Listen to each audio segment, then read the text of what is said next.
I'm just trying to mute myself on this side because it's... Can I just... How do I Just mic turn you mute. down without turning... Nope, that's Oh, not am what I I too want. loud? No, not you. Oh, I see. Me. Understood, understood. Me, you. Well, I have to... Well, since we discussed your cleaning tactics this morning, Lily, then yeah, fair enough. I might wind that back just a tiny little bit, but just a little bit. Well, I missed all of that. What Oh, happened? outside of chat conversation, I was Oh, I was giving Lily's foster mum credit for calling Centrelink Clink oh because I yeah. think that's quite clever. And Lily mentioned that they also gave Lily their cleaning habits, so pull Oh, back the praise.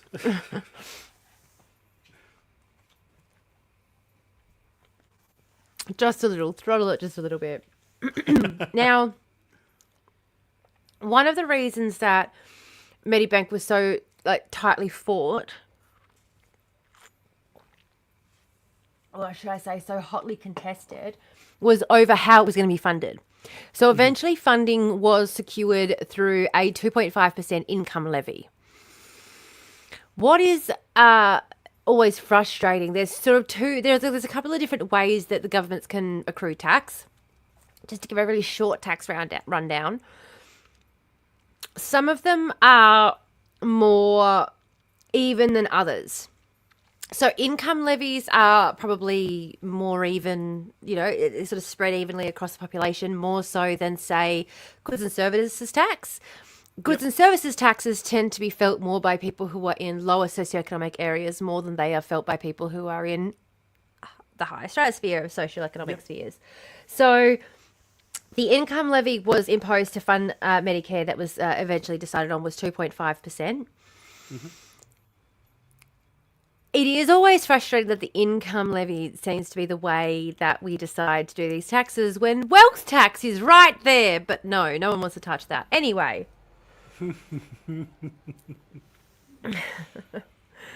so Medibank was restricted by the 1980s when it was sold off and when it was privatised. By that point, the Australian government had only provided funding through Medibank to the lowest income Australians, those who were on pensions, which today people who are on pensions do receive additional medical support. So, for Yep. example, if you are someone who is on a pensioner card and you go in to receive healthcare, you won't have to pay the gap up front.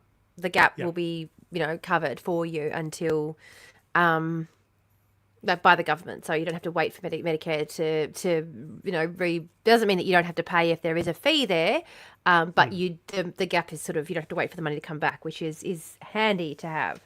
Yep.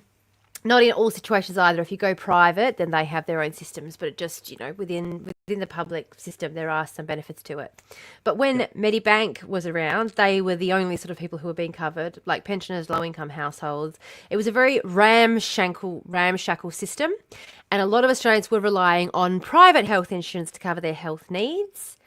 And because of how difficult it was to get affordable healthcare, a lot of Australians just didn't get any sort of health coverage at all. And this left a lot of people in the same sort of situation we see in the US, where people are literally going into bankruptcy because of health related costs that they can't afford to pay out of pocket. And the Australian government wanted to stop this. We didn't have the runaway system they have over there with price gouging. It didn't mean that healthcare was cheap for people. Like $5,000 for, cancer surgery, cancer treatment is a lot for people to pay out of pocket. Yep. That's about what the average cost is through Medicare. Like that's not US prices, but it's still a lot for most people to be able to afford, Yep. So it's not nothing. Now, that is one of the other benefits of Medicare that we do have is even though there might be, there might be gaps and things that we have to pay, because so much of it is regulated, it does ensure that prices stay lower, which is one of the other benefits of Medicare that was something that was being exploited a little bit throughout this time. And it was one of the reasons that when the government then in the the mid 80s, said that they wanted to introduce Medicare, so it was in 83 that they've started talking about Medicare. When they said in 1983, when they were in opposition, the Labor government said that they were going to bring in Medicare if they won the next election, the Hawke government. There was a lot of outcry from doctors' offices and things as well, because they had been in this period where they were able to charge people a little bit more. They were able to gouge certain patients because there wasn't as much regulation over the industry. So there was a lot of pushback to Medicare, not just from the then opposition party being the Liberal government by the time they lost the next election. When Bob Hawke said that the new Medicare program will mean that 9 out of 10 Australians will pay less for their health needs of themselves and their families. And this is one of the primary motivators, was that reduction in costs, even for those people who were still going to have to pay something out of pocket. And but again, this new plan for universal healthcare, part of the reason that it was spoken out against was because people were enjoying the ability to be able to exploit people. Opposition leader John Howard in 1987 said that the government should have taken a knife to the expensive failed Medicare system. Medicare has added between $3 billion and $4 billion to the federal government. Medicare is one of the great failures of the Hawke government. It really seemed to miss Howard's perspective that if the government didn't pay that $4 billion, the Australian population was going to have to pay twice that much. So rather than looking at it as, hey, we've saved the Australian public $4 billion through this universal healthcare mechanism, he instead wanted to focus on what the outlay had been to the Australian government. And it's feeling very reminiscent of discussions about NDIS at the moment. Yep. Beat me to the punch, buddy. Beat me to the punch. I did have it noted down here. And NDIS, anyone? Yeah. Having Medicare here constrains private health and constrains hospital charging, because Medicare tells hospitals what the maximum they will pay is. And because we have a public hospital system that has to abide by what Medicare charges or pays for procedures, the private health system knows that people can choose to abandon them and go to a decently, I'm not going to say well, but decently funded public system and utilise that. The primary reason that people use private is to avoid waiting times and to pick a doctor of their preference. That's the primary reasons. Yeah. It's not the quality. No. And most of the time, for example, when you're going through cancer services, they'll advise you not to go private because there will be additional out-of-pocket expenses if you go private that you won't have if you go public. And you get the same treatment regardless, so they tell you not to bother. Absolutely. Absolutely. Yeah.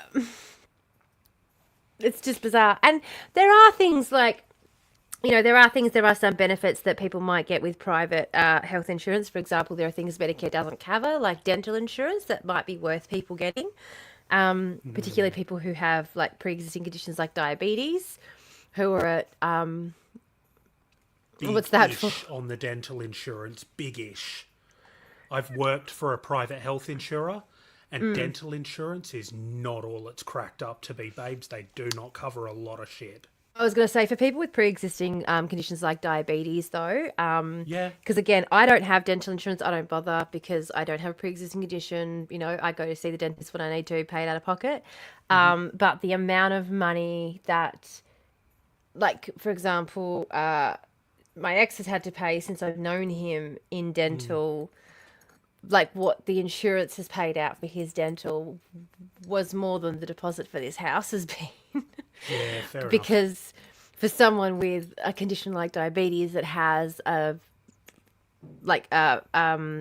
what's it called? It has an atrophying effect on the whole body, but it like rots your skin, it rots your teeth, your body's inability to process the sugar properly causes your body to basically rot away.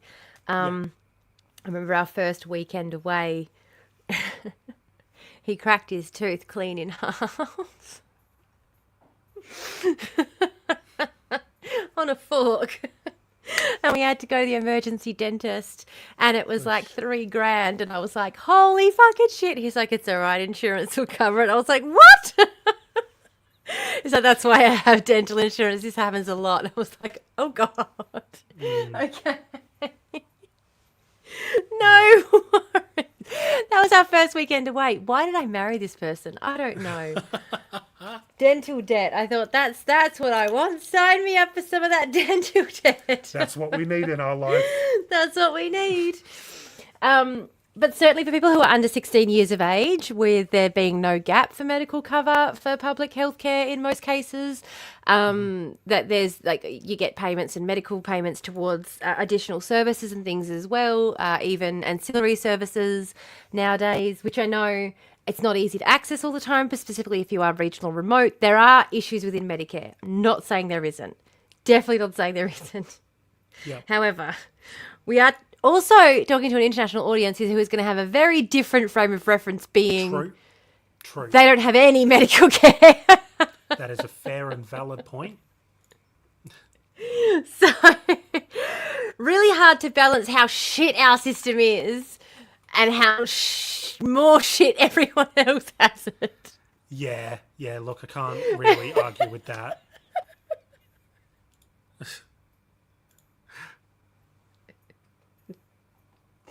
Sorry. You're all right, buddy. I just... Every time I say something good about it, I'm reminded about something shit, and then I'm reminded that I'm talking to an audience including people who literally shoot healthcare CEOs. It's like... Okay. You know, could be worse. Could be better. Could be worse. Anyway. So, back to what I was saying. I keep going all over the place with this shit. I'm so sorry. You're all right. So, in 1983, the Australian government moved quickly to establish Medicare as the sort of follow-on from what had been Medibank. And again, Medibank was sort of a half-hearted attempt at Medicare. It didn't in any way, shape or form provide anything like universal healthcare. But it did very much provide discounted healthcare. But by that point, it had been restricted to the point that it was providing not much of anything at all. Now, by the time Medicare began, more than 14 million Australians, or 92% of the population at the time, signed up to it. The Australian government had issued 6.5 million Medicare cards, remembering that one card goes to per family, but every individual member of the family has to sign up. Medicare restored bulk billing, which had been dismantled with the privatisation of Medibank. People could see a doctor free of charge. Public hospital treatment became free again. People would no longer miss out on public health. Fucking hell, Tamara, if you could just work out how to speak, that would be great. People no longer had to miss out on healthcare because they couldn't afford it. And this had been a perspective that many people at that time felt that, you know, healthcare was a right. Especially as well, remembering that while this is like 80 years ago for us, 100 years ago for them, it was quite normal to get healthcare from like the community. You know, we're talking distances of time out the time frame that we have expands to such a rate that, you know, we forget when democracy was first founded in the US, it was because they just figured out how to take away people's land and they were like, don't let that back. Yeah, you've got a bit of an echo going on, Tam, just so you know. Oh, do I? Shit, hang on. Just a little bit. All right, how's that? Better. Go on. Better? Yeah, all right. Go on. Perfect. Okay. Yeah, just because they eat shit doesn't mean we should be okay with drinking piss. Very true, Dom. Very, very true. Bars, Dom. Goddamn. Absolutely. And I think that is very important to remember as well for our audience. Just because you guys have to eat shit doesn't mean that we should be okay with having to drink piss. So we can talk about both the good and bad parts of the system. Yep. And personal perspective is going to have a lot to do with this. So I have had some really bad experiences with personal healthcare, including the fact that, you know, I had to go through a mental health care treatment plan before someone would agree to put me on the wait list to have my bowel looked at, because maybe it wasn't all in my head that I was the weight loss and the constant bowel issues. Yeah. So there I are. am precluded from having my abdominal wall repaired because apparently having a perforated abdominal wall that makes the join between the two sets of muscles look like a perforated sheet of paper. Apparently that can be cured by being not fat. Apparently. It's just going to repair itself if I stop being fat.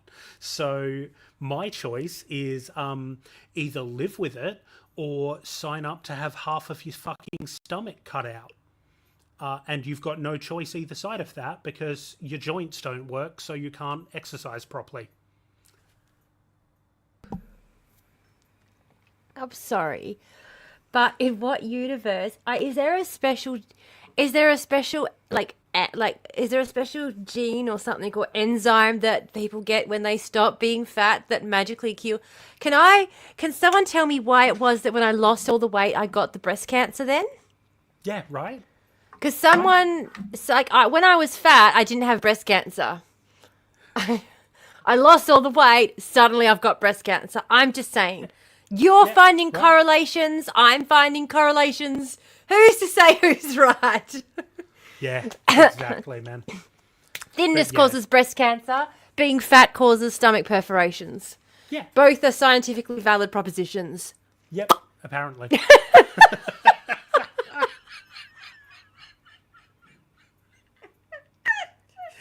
Holy shit. Wait. Hang on. I've just got the perfect solution to all of my problems. Please share. Please share. If I get thin, my abdominal wall will heal itself. Then I will get booby cancer and I can get a double mastectomy on the government. Oh my God. And that's what I did. Shit. That's what I did. So my ex-husband cheated on me so that I could get so stressed that I could lose all of the weight, so that I could get breast cancer, so that I could get the hysterectomy that I asked for before he cheated on me. Right. And they told me I couldn't get it. The roundabout things that we have to do to make this system work for us, I swear to God. Just a little bit of breast cancer. Breast cancer is your friend, actually. It shouldn't be a fight against breast cancer. We should be fighting opens with so many breast doors. cancer. It really does. You're too goobers. Yeah. Yeah, well, my tits are broken, so you have to listen to me. Yeah, my kids are trying to kill me, so, yeah. My nips are assassin's rifles pointed directly at me. Monique the Mass and her minions. Monique the Mass and her fucking minions. And I tell you what I've also discovered. I've discovered, and I already knew it, but I keep forgetting it because I did work this out last time. Well, I am allergic to latex. Yes. And I have to keep forgetting to tell them that.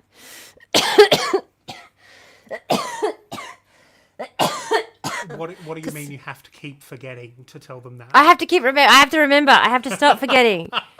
I keep forgetting. And I need to stop doing that. Nitrile gloves only. When I go in there, it's just to say, please, can someone put on my file because I keep forgetting that I don't want the latex. Oh, I'm so itchy. Oh. Yes, Ed, we are goobers. This is how we cope with life, by being complete and utter goblins. This is the only way we can deal with it. It's my process. It's my process. It's your creative process. Yes, I have to put this closer to my face. Okay. That way I'll stop leaning forward, and the sun also won't. I won't be in shadow. Win-win. That's actually a good idea. Sorry. Move it right up next to me and then cough right into it. That's great. Oh, yeah. The best. The worst if my brain stopped. Yeah, absolutely. Brain fog is the fucking worst. I'm so glad. Can I tell you how relieved? I cannot tell you how relieved that I am that it's just breast cancer and it's not long COVID. And please, someone clip that and spread it far and wide because people need to be more aware of how bad COVID is. Oh, I'm so in agreement. I'm sorry, Brendan. I'm so glad that you're the one saying it and I'm not, because holy shit, if the person with breast cancer. I'm so glad when my doctor said, I went, it's long COVID, isn't it? And she goes, it's breast cancer. And I went, oh. She goes, I know it's a shock. And I said, it's a relief. What are you talking about? Oh my God. God almighty. You're telling me we can cut her out and she will be gone? Oh! I can just vivisect the bitch. Vivisect that bitch. Radiate her friends. Yeah. Yeah, exactly, Lily. Yeah. This is just your reality now. Part of my doctor's concern for me when I had that reaction was you do realise that cancer is going to have an adaptation as well. Like, and I looked at her and I went, yes, again, like I'm not expecting to have the energy of a 20-year-old, a sprightly 20-year-old again. I'm aware that I'm a 37-year-old with cancer, but I'm not a 37-year-old with long COVID. I do not want the energy of me when I was 20. My body is too broken to handle that much drive. See, I've got kids. I just want it. Apart, mate. I just want it from like 4 p.m. until 8 p.m. every night. That's all. Just for that period of time. And then you meant energy. You want energy from 4 till... right, misunderstood. Never mind, I'll stop mulging at the camera. Don't mind me. I'll steal your energy. I'll vampire energy. I'm trying to find this page.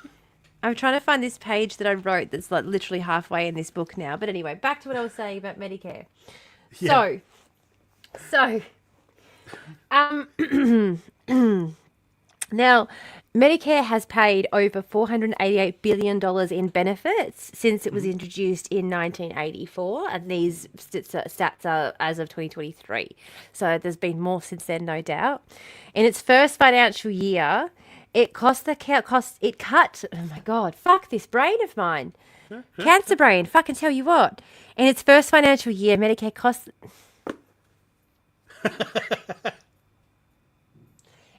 Healthcare costs of healthcare were cut. There you go. So much that it also cut inflation. What a shocker. Government spending. It turns out government spending reduces inflation. It's really weird. It's really weird. It's weird. And then people so that people go, yeah, we should run the government like a business. And then you go, but when businesses spend money, inflation goes up, and we try and stop that with high interest rates. So what are you talking about? You crazy motherfuckers. Yeah. Who would have thought that the government taking the pressure off of the civilian population would reduce inflationary pressures? Who would have thought? What a shock. That could have happened. What a shock. Well, and it's so strange. Every economist ever knew it. It's just because economists are finance bros by default, they refuse to acknowledge it. Yeah. It's really strange too how when I keep pointing out to people, because people go, housing isn't like... People, I often think to myself that it's a communication disability issue in me, because I do have a communication disability. But then I remember that, but also other people are morons, and it might just be that, because I point out that interest rates go up as a way of trying to drive down inflation, but as a part of the cost of inflation, we calculate rent. And because so many people have over-leveraged mortgages, when the interest rates go up, they put rents of people up. So increasing interest rates was having an effect, especially since we'd flipped. Our economy has flipped from having like 80% ownership, which it used to have back in the day, to now having 40% ownership. Our economy has flipped. So now we have more people renting. And so interest rates go up, rents go up, inflation goes up. So interest rate goes up, and then rent goes up. So inflation goes up. And so this is rent pushed inflation, and people go, but housing costs aren't calculated as a part of the inflation basket. And I'm like, no, mortgages aren't. Yep. But mortgages don't make up the majority of housing anymore. Yeah, So you because can't mortgages say... are condensed and consolidated into a much smaller amount of people than the majority of people who are renting. Yeah, the majority of housing is not made up by homeowners anymore. So you can no longer say that housing isn't part of the basket because the vast majority of housing now is part of that basket. Yes. And so when you increase inflation and it increases housing costs and then it increases inflation because you increase the interest rates, which increase the housing costs. Yep. Oh, You wow. create a self-fulfilling cycle. Oh, and it's just ridiculous. Yeah. It's just And absolutely, and it's just ridiculous watching people go around in circles. the stupidest thing about the whole like interest rates to drive down inflation is we know that this inflationary pressure is driven by private enterprise price gouging customers, driving up prices using things Yep. like COVID and Ukraine to justify their price increases. Yeah. And they've got that's what's the primary cause. And then And everyone, I just also want to point out what really pissed me off about this was we pointed this out during the time too. We kept pointing out, they keep blaming all these issues for why they have to increase prices, but they're also posting record profits. And then people would go, are they not allowed to why are they not allowed to make profit? It's like, how can they be complaining about increased costs while also posting record profits and have it not be price gouging consumers when the prices are increasing? Yep. How? And I think that it's a communication disability that people aren't getting this link. And it's like, am I an idiot or are you? No, see, here's the thing. It's not that you're not communicating the information properly. The issue comes from people being unwilling to let go of what they see as how the world works. Yeah. People are so entrenched in their worldview that any information that runs counter to that creates cognitive dissonance. And They're so blind. People with a neurotypical brain deal with cognitive dissonance in one of two ways. Either they completely reject it and substitute it with their own version of reality, or they actually listen and start to understand the problems that are faced. Now, the unfortunate part is because we've been because we've been being pushed towards a more individualistic society, people are less willing to open their brains and consider another opinion than they are to find something to reinforce their own previously held beliefs and avoid the cognitive dissonance entirely. I don't understand. It feels as well like people are looking for people to disagree with rather than, do you know what I mean? Like it feels like they're looking for your content, not to learn from your perspective or what you've got to say based on your education, but so that they can argue their own feelings. Yeah, it's just so that they can reinforce for themselves what they believe. Like, I had somebody come in to a video that I made about 10-year-olds being able to be locked up on TikTok, right? Yeah. And somebody came in and went, no, but have you seen the increase in youth crime? Oh my gosh. I'm like, okay, so please provide me with literally any statistic from a reputable source that shows that youth crime has increased markedly in the last decade, and I will shut up and delete every account I have from the internet. Also, and she blocked me.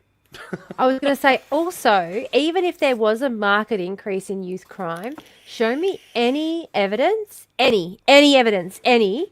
that police intervention helps to in any way reduce recidivism or youth crime in any way, shape or form. Because I can show you plenty of evidence to the contrary. Yep. My TikTok comments aren't long enough to phrase that, so I just did the easier one. This is why I like doing video replies. Oh, yeah. This is why I like my video replies. I really should start doing that, honestly. It's free content. People constantly turn around and say to me, so many of your videos are just you responding to comments. I'm like, why wouldn't it be? I'm talking to people about how stupid their opinions are. My job is to tell them how stupid they are. This is the easiest way to do it. It's great. Yep, that's fair. Because most of the time it is literally just explaining to people. Like, the thing that always blows people out, because people go, what, are we supposed to just let children who murder roam the streets? And I was just like, no, No, but because we spend so much time locking up children who are shoplifting lollies from Woolies on dares from their friends, who then don't get jobs and get looked down upon to society and get, have further issues as they get older because and when you look at the crime statistics, when you actually, this is one of the most difficult things is when you actually get involved in criminology and you learn about it, you begin to understand the way all of this information relates. It's really hard to put it into a nice little soundbite. So, one of the easiest ways I can explain it is people grow out of crime. What we know is that, without a doubt, if we leave people alone, they tend to grow out of it. People tend to, as their, as their brains develop, as their frontal lobe develops and they begin to understand consequences, they begin to understand they shouldn't do stupid shit and they stop doing it. And the people who don't get picked up by the cops grow up to think that they're not criminals because they were never labelled a criminal by the system, instead of recognising that they did the same behaviour. Like, I remember sitting in a class with this group of kids saying, hands up who's never, ever, ever committed a crime in your entire life. And like half of them shoot their hands up like, yep, holier than thou. And I said, okay, which one of you, okay, keep your hand up if you didn't take a drink on schoolies.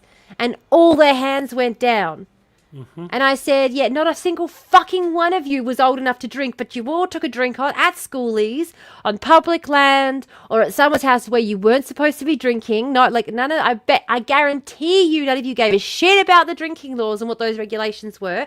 Every one of you would be considered a criminal because that is what my dad got done for, and he still has a criminal record. Yep. And they all look at you and you're just like, yeah, he walks around with an expunged criminal record for doing the same fucking thing that you guys all sit there and go, I'm not a criminal because I didn't do X, Y, and Z. And the look on their faces like, well, that doesn't matter. It's like, you are the exact fucking same. You just think that you're better because of the colour of your skin and the amount of money in your bank account and because of where you went for schoolies. Yep. Like, absolutely. Absolutely. It's developmentally appropriate to push boundaries, and unfortunately 100%. children who have police intervention as a result of those boundaries getting pushed are more likely to have criminal intervention, police intervention later on in life, because the police start watching you as a known person once you've had police intervention. And so the same mistakes that other kids get to learn from, you're punished for. And people just don't get it. They don't understand how much we say that we want jail to be about, like, oh, it's like people say constantly, oh, it's like a summer camp for those kids. It's like, okay. And can I just say right now, first of all, if you've watched the footage and you think it's a summer camp, I don't know how many kids die at summer camp, but usually they're not allowed to keep those summer camps open. Yeah. Yep. Look up Section 18 in WA if you don't know what I'm talking about. Anyway, so if kids died at summer camp, they wouldn't be allowed to keep the summer camp open for starters. Second of all, kids shouldn't be at summer camp for half the fucking year. They need to be in school. They need to be in their regular environment. They need to be with their community. They need to be... And the problem with these short sentences is that they don't get... People go, oh, they go to school and stuff in there. No, they don't. If they're in for these short sentences, which they do, most of them get in there for these short 6-month stints, in and out, in and out, in and out, for petty theft. They don't get intervention programs. They don't get hooked up with school. They don't get hooked up with counselling. They don't get hooked up with services. They're just in and out. Right. They're in there waiting for their court date. And then they get removed from community. They are removed from school access. They are removed from friendship groups. They are removed from support networks. They are stuck in a hostile environment with people that they don't know, having to be constantly vigilant and aware of their surroundings so that nothing can happen to them. And they receive no support while they're in there. And then when they come out after 6 months, they're told, now behave or it'll happen again. Yeah. And they get no support when they come out because they weren't in there long enough to get the support on their way out either. I was also going to say, I did make a video on this while I was making it. As part of my new series that I'm doing called Crafting Through Cancer. So I'm going to post that. That's going to be posted on TikTok starting tonight. Nice. My new series, Crafting Through Cancer. Join me during my morbid Yeah, set their nervous system on fire and then tell them to behave themselves. Yeah, That's going to go so well. exactly. And I do want to go back to like the first thing that you said that kicked off this sort of tangent. Yeah. People saying, "What are we supposed to do? Leave them to roam the streets?" Let's have a think about that question for a moment. The very end of it, leave them to roam the streets. Could that not be the inciting problem? Yeah. That there isn't enough government supports for these children who are for their turning communities. to crime predominantly to look after themselves. Yeah. Yeah. Because they do not have access to the finances, the supports, the government programs. Because they're hungry. anything. Most of the time, they're fucking hungry. There's no food at home, and they're out looking for food. Yep. That is like what Or something they can 90%, sell for food. literally 90% of the kids who first intervention, they get asked, "What the fuck are you doing there?" They're like looking for something to eat, Yep. Yep. and then And it's instead just of taking a community-minded viewpoint on it and going, "Oh, okay, so things at home are hard. Let's have a look and see if there's some resources that can help you Yeah. out." Instead of doing that, we're doing the old English method of arrest them, throw them on a ship, and send them to Australia. kill them. Actually, we're trying to get to the point where we're just allowed to kill them on site. Yeah, We're working up to it. yeah, building our way. Building our way towards it. Sorry, this might be triggering for some viewers. So Yeah. that can be a nice end to our episode we started a while back on Banksia Hill and Section 18 that I forgot to finish in the end. So Yep, there you that'll go. work. That'll work as a nice end to that episode. And now back to what we're talking about with Medicare. You can just cut the ending spiel and just attach it to that one. Yeah. We already did an ending spiel for that one too. Oh, I we can did. That's right. Yeah, but I just hadn't. We were like, we'll finish it next time. Yeah, we'll get round to it. Yeah, and we always do. We always do. So, ha ha ha. So, hospital and medical expenses were one of the largest reasons for personal and non-business related bankruptcy before Medicare was introduced. After Medicare, they actually removed it from the published list of reasons because it fell so low. So medical expenses are no longer listed as one of the majority main reasons people declare bankruptcy. There are still cases where it does happen, particularly around dental care and dental work in Australia. There have been, if you have a look on reasons that people go bankrupt, dental care is actually in its own category because it trumps other forms of medical debt as a reason that people go bankrupt in Australia. But there you go. Interestingly. So because Medicare's introduction was not smooth sailing, we shouldn't be surprised that it still is under threat today. Let's be honest. Medicare is now widely considered to be one of the greatest social achievements that we have ever accomplished as a country.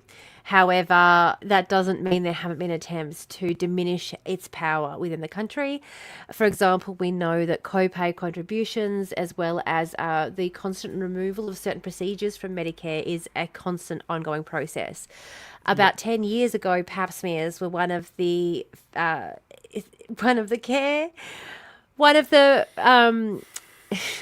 Procedures. as it was considered preemptive medical care. It was removed from medical care from Medicare, and thanks to some strong advocacy on behalf of women's healthcare groups, it was re-added back to Medicare again.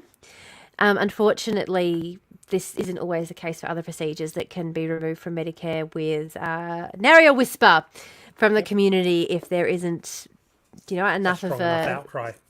and enough people affected by it. So, for example, one of the medical conditions that a member of my family has, the medication for it isn't covered by the pharmaceutical benefit scheme because there's only about a dozen people in the country who would need this medication, and most of them are over 80 and have decided just to put up with maybe getting a kidney stone every 10 years rather than taking a medicine every day.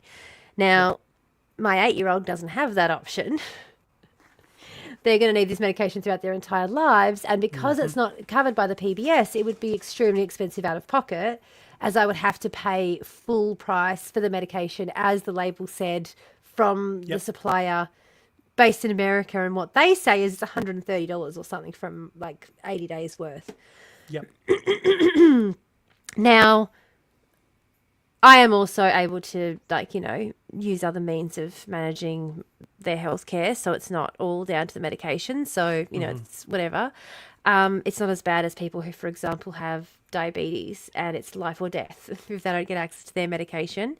Yeah. But it can be very expensive. But in saying that,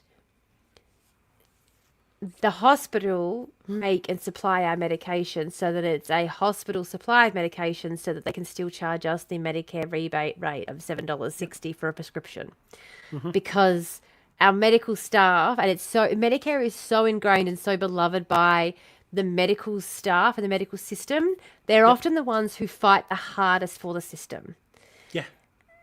And unfortunately, strengthening Medicare has been met by some really big challenges in our day and age, and I wanted to talk about a couple of them really quickly, and I know that you're going to have some comments on it. So one of them is increasing bulk billing incentives. So GPs, as we know, there's a lot of GPs who simply aren't taking on more clients. GPs insist on booking only 45-minute appointments with people, even if you just want to go in there and get a script refill. They won't take just a 15-minute appointment anymore. A lot of GPs, you have to wait weeks to get an appointment. It was one of the things that I found the most frustrating about my situation, because in order for me to get seen as quickly as I did and get everything sorted, as I didn't see my GP until after I got my diagnosis. I was able to tell my GP what my diagnosis was because I had to go to an emergency after hours GP because I couldn't get in to see my GP. The appointment I tried to book with her when I first found the lump is coming up this Wednesday. I kept the appointment because I was like, I'm sure we'll have something to talk about by then, and we do. So there you go. Yep. So the appointment I tried to book with her when I first found the lump is coming up this Tuesday, and since then I've had a barrage of tests and things done that she has ordered, but that's because I went into the after hours GP, said I found a lump, I want a scan. The after hours GP ordered the ultrasound, which very clearly showed Monique mastitis.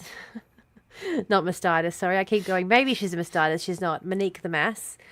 Yes. Monique the messy mass, the cancerous mass. That bitch. Yeah.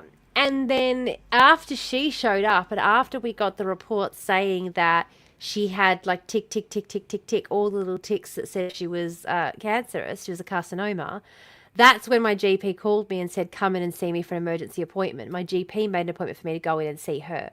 So I've been going and seeing my GP because my GP is making appointments for me to go and see her.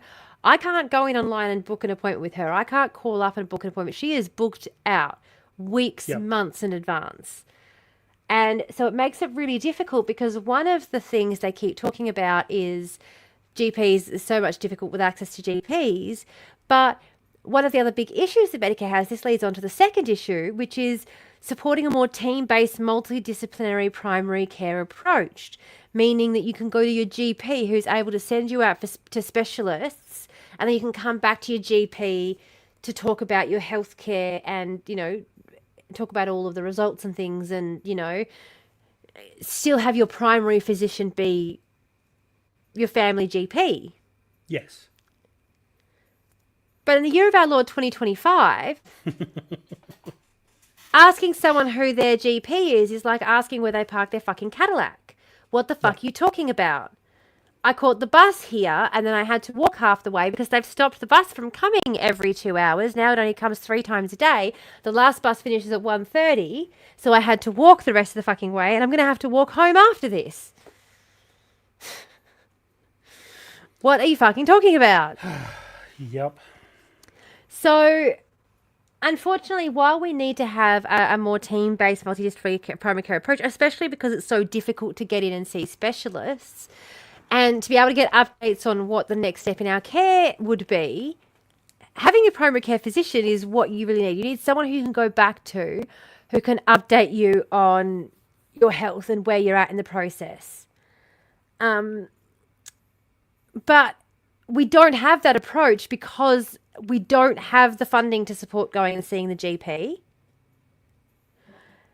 It's like providing a more connected healthcare experience is the next one, so that both patients, GPs, and the multidisciplinary care teams are all more connected. Yep. But again, we can't get in to see them. Yeah. Like, it's pointless even discussing the idea of having that multi-connected discipline if the first hurdle isn't being cleared. Like, if at the very first step you fall flat on your face, why are we talking about the second step? We need to get you taking your first one. Yeah. And the first one is ensuring that people have access to a GP. Yeah, now, I am exactly. lucky enough to have been seeing my GP for well over a decade now. I'm very lucky and very privileged to have that option.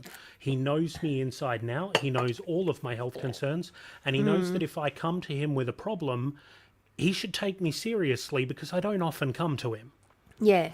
Like, when I came Yeah. to him and said, I need to go in for an ADHD assessment, he was like, right, okay, definitely, let me get you a referral immediately. Yeah. Like, Easy. there was no questions asked. It was just, let's do it. Good God, can you imagine being taken seriously? That would just be amazing. That would just be amazing. My frustrating thing is that I went in to the after hours GP, right? And I went in with one breast mass. And then on the referral form, the after hours GP wrote that there were 2 breast masses, but that she couldn't feel them.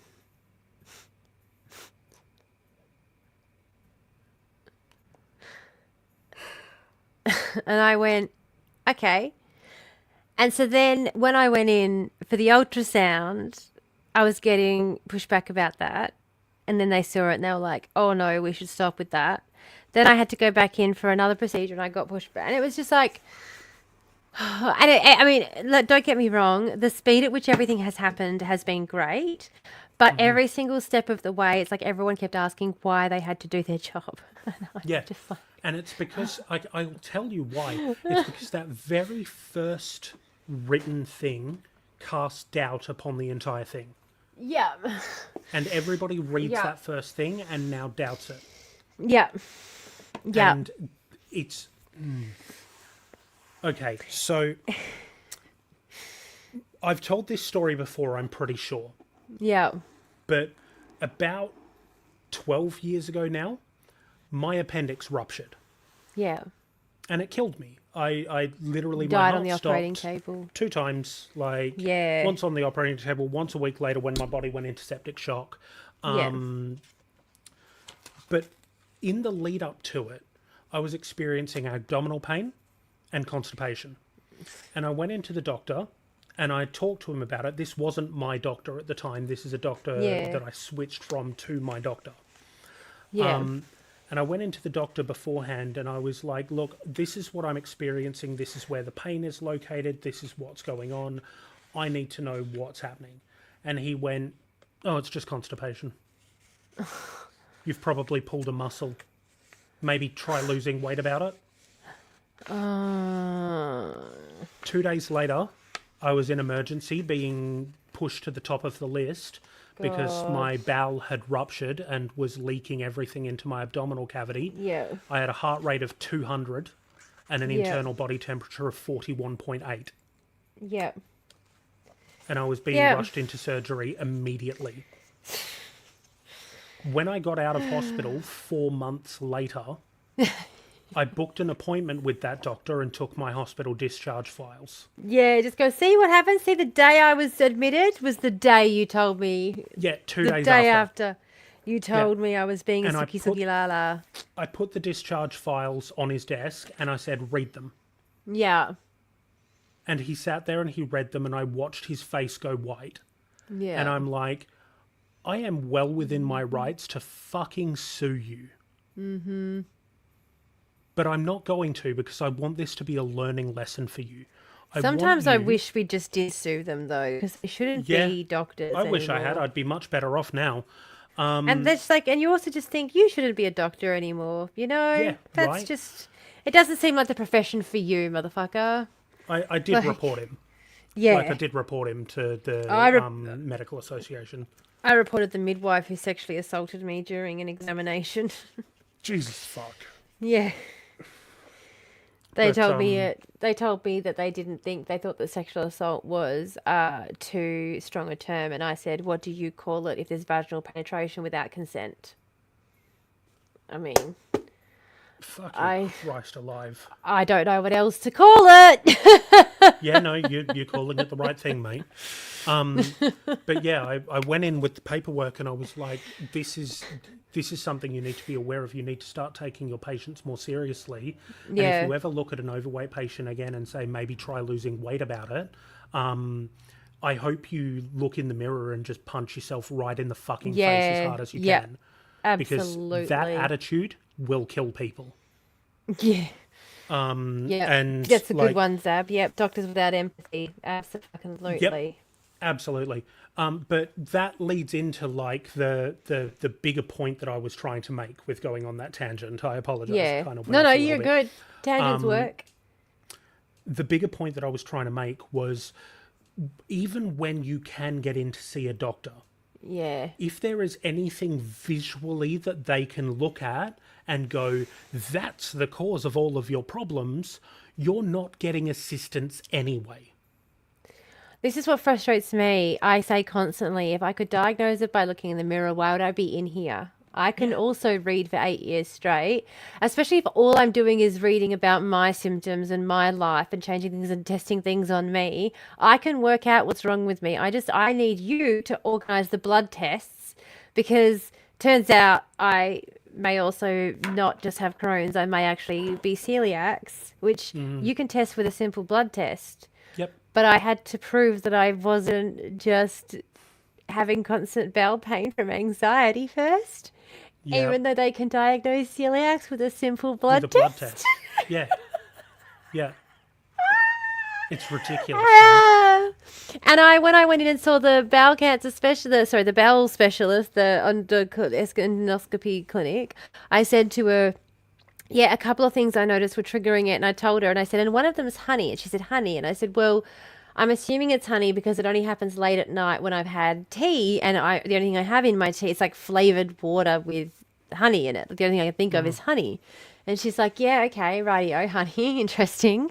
And then she immediately goes, well, you're going to have to start eating bread again because I'm pretty sure you've got celiacs, but before we do the blood test, you have to have been eating grain for 6 weeks.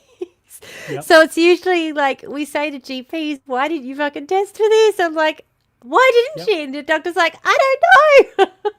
Yep. Exactly. Because it's also one of the first things that people start cutting out when they realize they've got gut issues. They're like, I'll cut out wheat. Oh, that helps. I'll stop eating that. Then we have to be like, please start again. Yep. Please start again for 6 weeks. But Lily, you mentioned, or if you're a woman, is the other thing that gets you dismissed. Yeah. I 100% agree with that. Like the amount 100%. of my femme friends that I have gone into doctor's surgeries and pretended to be their partner so that I can go into the the doctor's office with them and advocate on their behalf because they aren't getting listened to. Like the amount of times that I've gone in and the doctor seeing me there has now started fucking paying attention to them. And if they don't, having me go, hey, don't fucking start. Because I'm big and I'm mean and I'm fucking angry looking. Like, I think a lot of the time as well. Oh, I just found the praying mantis. There it is. I have to take him outside before he dies in here. Sorry, he was on the plant and then he disappeared and now I've just spotted him again. And there he is. do you want to go do that now? No, that's all right. Okay. I think the other, I mean, there's a lot of problems. There's so many different issues. Oh, But part of the other problem as well is I think because it takes, like, I know when I was having, like, I was like, by the time I finally got into see the GP, I had a list of 10 things I had to talk about. And so I'm in there with like my shopping list, like bang, bang, bang, bang, bang. And so my doctor's like bang, bang, bang, bang, bang. And so because it now feels so transactional like that because I can only get in to see you every 2 months, and I need to get blood tests done, and I need to get my anxiety med prescription refilled, and I need to get referral to the cardiologist because my heart's been playing up again, and I fainted twice, and so now I need to go and get that checked out, and like. So because I'm going in there with like bang, bang, bang, bang, bang, bang, bang, it's like you don't get the same. So the really good thing about my GP is that I got an emergency appointment with her the morning that everything sort of happened. I got an emergency appointment with her, like a couple of years back I'm talking about. And I went in there off my nana, and she gave me a couple of diazepam to calm me down, and I went, oh God, that works a little bit too well. That works scary well. Okay, don't give me any more of that. And ever since then, I just keep going back and seeing her. And so every time she sees me, she's like, oh, it's the crazy lady. So I kind of immediately get her attention every time. Yeah. She doesn't actually go, oh, it's the crazy lady. But I think I did make a really sterling, you know what I mean? Like I stood out in her mind. She's never going to forget me. So it's First immediately impressions attention. were on point, hey? Exactly. First impressions were on point. So every time she sees me, she's like, oh, that's right, you. I recognise you. I recognise you. So it does make it a little bit easier to get her attention. Yeah, GP and Alice got us. I feel like they learn early on. I think I'm gonna let's do another cone quickly and then we'll keep going. Yep. No worries, mate. No worries. Sorry. Because I need another one. It is desperately sad that we have to, like, I'm looking at Zab's comment here, and it is desperately sad that this is something that we even have to do. Yeah. Like, the fact that the medical system is so just bollocked up. And, like, here's my real question, right? Yeah. Why the fuck are you a doctor if you don't give a shit about people? Well, this is what I was going to say too. This is keep doing it. On the flip side of that, I've banned, like, even before we separated, I banned my ex from coming into medical appointments with me because his ADHD would set off and he would just start peppering the doctor with questions. Yep. And the doctor would just default to listening to the man in the room. And so I'd be sitting there going, this is my appointment. Mm-hmm. Why are you talking to him? Fucking over here, please. So I'm just like, no one else can be in my medical appointments with me at all anymore after that. And again, it is very personal, you know. Yeah. Fully understand that. Like, some people prefer to go it alone and just want some advice as to how to be more assertive. I don't have that problem. That's believe I'm keenly aware. My doctor, plenty assertive, my love. My doctor was bitching about having to take out my IUD while she was taking it out. Like, while she was taking it out, she was bitching about having to take it out. Because I was just like, well, it's in me and I want it out, so take it out. And I just got up on the bed and she started going, oh, it's just so well placed. And these are really hard to place, you know. And, like, I really don't see why we have to take it out. And I'm just sitting there with my legs in the stirrups going, rip her out. Rip her fucking out. Pull the ripcord, babe. I'm ready. Don't care. I swear she made it painful on purpose but I was just like, fucking bitch, I am in charge. My body, my choice. Get this bitch out of me. Yeah. Absolutely. Sorry, yelling.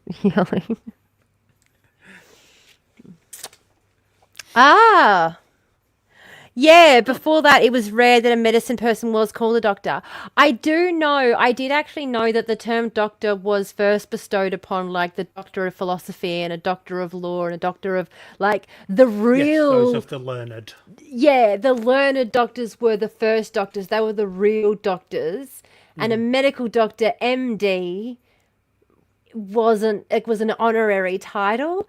And you can actually only, like, I thought it was so weird because... my doctor has a master's of dermatology, and I found it really weird because, like, I have a master's. And I'm like, you have as much education about being a doctor as I do about political science. And I'm not, I don't know, people say that I should shut up and not give opinions on how to run the country. And I don't know. Feels like the vibes are weird. Yeah, got the PhD. same level of educational qualification as my doctor does to diagnose malignant melanoma, then, I think maybe I have the qualities to talk about this.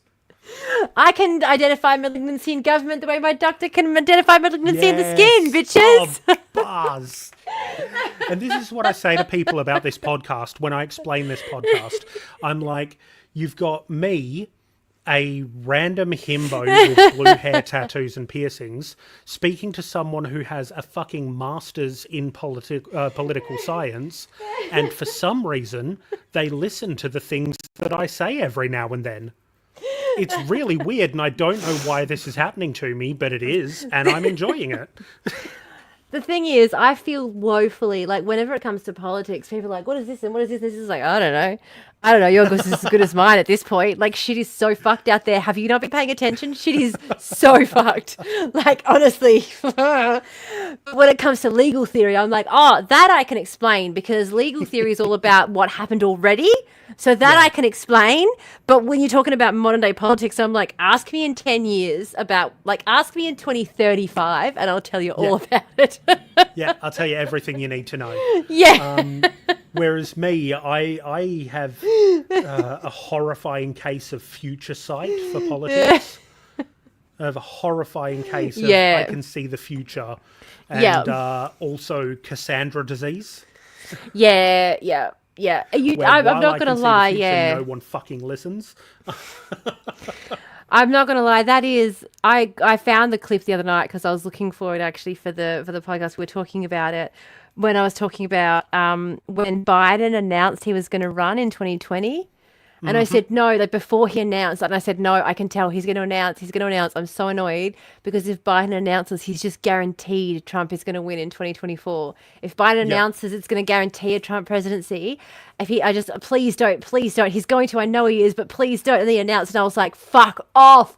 We're going to be saluting fucking Trump in 2024. And we're going to be doing the goose step when Trump comes in. And next minute, I'm like, I literally have the clip of me saying we're going to be goose stepping into Trump in 2024. And then there's a fucking clip at Trump's inauguration of Elon doing the fucking Hitler salute. I'm like, Twice. Oh God. And, oh, fuck. Nope, I've got to calm down. Because I'm going to go off on a fucking tear that's going to last 25 goddamn minutes and you're not feeling great, so I need to stop myself. It's just so transparent, though. Like, it's. Absolutely. Do you know what I mean? And like no, you know what? Fuck it, it's happening. All right, I'm going to do a code. Yeah, please do. Feel free to mute me if you want while I just go on a fucking ramble because I have some shit to say. Fucking Elon, right? Doug! Yeah. Fucking dog shit piece of fucking crap. Fucking cunt. Just say it. Throws up two Sig Heils at Trump's inauguration on the fucking stage, one after another. And then half of the goddamn country tries to smoke screen it as he's doing a Roman salute, which, by the way, was where the Sig Heil came from. That's not a fucking protection. I was going to say, the Roman salute is literally just a dog whistle for a Nazi salute, you dumb fucks. How stupid do you need to be? It's literally just a dog whistle for Sig Heil. And then they say that he was doing My Heart Goes Out to You. And we found footage of him doing the actual heart thing and then sort of waving out to the crowd. He knows how to do that. He does. He does. Not to mention, we've got fucking video footage. Not to mention all the people. Goddamn autism. All the people standing there going, "My heart goes out to you." I'm like, that's not what he did. Right? You cowardly cunt. That is not what he fucking did. Do it the same way. Don't be a pussy. Sig Heil. That's how it's done. None of this pussyfooting shit. It was straight fucking up there, 45-degree angle. Don't be a fucking coward. Put your back into it, you Nazi cunts. Yep. Like, holy shit, for a country that has an entire fucking history based around the fact that they're the heroes of World War II who stopped Adolf Hitler in his tracks, despite Meanwhile, the fact that Operation they had Paperclip, nothing to do with Hitler. Like, not to mention Operation Paperclip, they literally just went in, picked up all the scientists, imported them into the US. Why do you think Silicon Valley is full of Nazis? Where do you think all the Nazis went? Half of them went to Argentina and the other half went into the tech industry in America. so isn't it funny that America's rocket program started with Nazis and looks like it's going to end with one too? Like, I am seeing fall of a civilization here.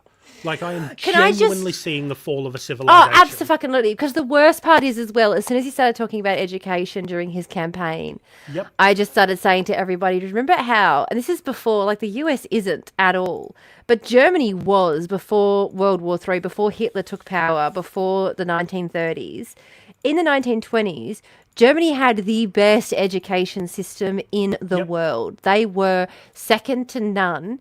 And then Hitler literally just walks in and changes the whole curriculum because he doesn't want them teaching woke theory. And then got them to change the whole language to make sure that they couldn't read any of the old textbooks that said all the old shit. Don't give Hitler any ideas. Sorry, that was a Freudian slip. Don't give Trump any ideas. But he literally changed the language. They couldn't read the old textbooks because he was so fucking pathetic. And then they became the worst educated masses in the whole world. And he blamed the woke agenda that he literally deleted from the books. And then fucking changed the language so they couldn't even read old documents. And then went, why can none of these motherfuckers read? Yep. I can't fucking handle it. Hey, like it's so transparently bullshit. People act like the Nazis weren't ridiculous as well as they were evil the first time around. Yeah. Like, he changed the language because, are you fucking kidding? Yep. He was just as fucking bizarre as Trump. Yeah, exactly. And like the amount of people who seem to believe that fascism happens all in one great big leap and not by an order of small magnitudes that happen one after another, and you can literally follow the trail because it has been written about. Trump is following the Nazi playbook. He is following the exact same thing. He is following the exact same thing that the Third Reich did to establish itself. 100%. He is taken, copy-pasted directly into history. We're just 10 years early to be on a 100-year cycle. Yeah. It is fucking happening again. Yeah. And as a student of history and somebody who can look at current events and see where things are going, I am telling you right now, this shit is happening again. Do you know what it reminds me of as well? It reminds me of the story. This is going to sound, I promise you, this is just from my Bible waving days, this story. It reminds me of the story of when the Jesus had warned the population in Jerusalem that they were going to be encircled by Romans, and then the Romans were going to leave and they were going to have a little bit of time to flee. And then the Romans were going to come back, okay? And that was going to be the death of the city. And then they were all like, oh shit, like some people left, some people didn't. The ones who didn't, when the Romans came back, they were like, oh shit, that was what Jesus was talking about. Fuck, we should have left. Obviously, it's just a story. Like, this isn't, anyway. They were all like, oh, fuck, we should have left. And it's like, oh, well, too bad that you didn't notice the sign when it was literally pointed out to you. This is what I feel like watching this happen with people when they say, oh, but, Hitler was taken down before he got to rise again. I'm like, motherfuckers, that's what happened in the 2020 election. You all had your chance to learn from your mistakes. And then you elected Biden. You did the exact opposite of what you should have been doing. Yep. Fucking hell. God almighty. While we're off on this tangent, right, I'm gonna quickly squeeze something in. Like, I know we talked about doing it later, but it's so relevant right now. In 2019, Steve Bannon, who was then working on the Trump presidency, right, he had an interview with a program called Frontline on PBS, Yeah. right? Where he said that the opposition party to Trump is the media, not the Democrats. Yes. The media. Yeah. And the media, these are Steve Bannon's words that I'm repeating here, okay? And the media can only, because they're dumb and they're lazy, they can only focus on one thing at a time. All we have to do is flood the zone. Every day we hit them with 3 things. They'll bite on one and we'll get all of our stuff done. Bang, bang, bang. These guys they'll never be able to recover because we've got to start with muzzle velocity. So it's got to start and it's got to hammer. And the host says, what was that word? And Bannon said muzzle velocity. And that is exactly what's happening with all of these presidential fucking edicts, whatever the fuck they're actually called. Putting all of these things out there, it is to give the illusion to the populace that Trump has the power of a king rather than a president. You didn't hold our hand first. You didn't hold our hand first, Maddie, before you said this. Sorry. We're doing a cone to make up for it, Lily, instead. No, I was going to say, and the other thing as well to remember, and this is one of the things this is one of the reasons why I'm going to start party planning again on a Friday. I know I've been missing it the last couple of weeks because of cancer. So I was about that, but I will be doing it this Friday, promise. But one of the things I do in party planning, and one of the reasons I talk about focusing on one thing, focus on what your one thing is going to be, is because of exactly this. So even though Trump is hammering through all of these executive orders, he's trying to, flood. He's trying to absolutely flood the airwaves, flood the news cycle so that we can't focus on any one thing at a time. He is flooding them at organisations that have been prepared, that have seen this coming, and he's flooding it in ways that, for example, he's done a couple on housing that I was keeping an eye on. There are already organisations who've been working on that because they were already... So what often happens, and this is one of the things in policy when you work in this sort of space, you realise, policies don't often start with the president. And you could tell from watching Trump, he picks up things from all over the fucking place. But usually the policy will start with someone who then acts as a advocate for that policy, and they'll push it in certain circles. And often, if you're wealthy, it's easy to get in the right circles to push it at the right person who can push it through quicker. That's why we have a lot of these bullshit policies that come through really quickly. So what ends up happening though is that what they'll do is they'll test it first. So they'll have a testing ground, and California was a testing ground for a lot of anti-homelessness legislation that's gone through recently. And California was chosen as the testing ground partially because it has such a high Democrat population and how much they were able to get away with despite the pro-democratic sentiment. Because unhoused populations are quite easy to criminalise if you can keep on on side with it. So this was also seen by a few people as a precursor to dealing with immigration, because if we're used to seeing the cops coming and rounding up people off the street and taking them away for being homeless, it becomes normalised to see it happening for other things as well. So, but what this means is because they already tried and tested out some of this legislation criminalising homelessness in California, it means that it alerted a lot of pro-housing associations and housing, those struggling with housing, like a lot of support services were alerted to this coming down the pipeline by this other legislation going through. It's like Florida was a really good testing ground for a lot of the anti-trans legislation that we know is now coming through from Trump. We knew it was coming because it's been coming for a long time through these other testing grounds. So yes, it's scary and it's overwhelming, but the good news is that the only way that these policies were able to get to the level where Trump's advocating for them is because they've been tested and been found to be successful elsewhere, which has also given a lot of these organisations the heads up that they were going to be pushed. So there are people out there, not that I'm saying like not to panic, what I'm saying is that there are places you can go to direct your energy. If you're feeling like, fuck, what do we do? There will be organisations who will be looking at, like, pick a struggle. For any of our American viewers, if there are any of you watching or listening to this episode, if you are safe enough and you have the fight in you, pick a cause, find the people who are already organised. Because Exactly. ever since Project 2025 was released into the public, there Absolutely. have been organisers building. So find people who are already organised, Yep. link up with them, and Yes. fight. And If they may you not are be in your area. safe, Yeah. If you are not safe Yeah. and you worry for your safety and your family's safety, there are ports on the border between America and Canada that have opened up, and they have declared that they will allow people, even without papers, to come seek through. asylum in Canada. It's also Because there is really problems now with people getting passports if Yeah. they have trans identity markers. Yeah.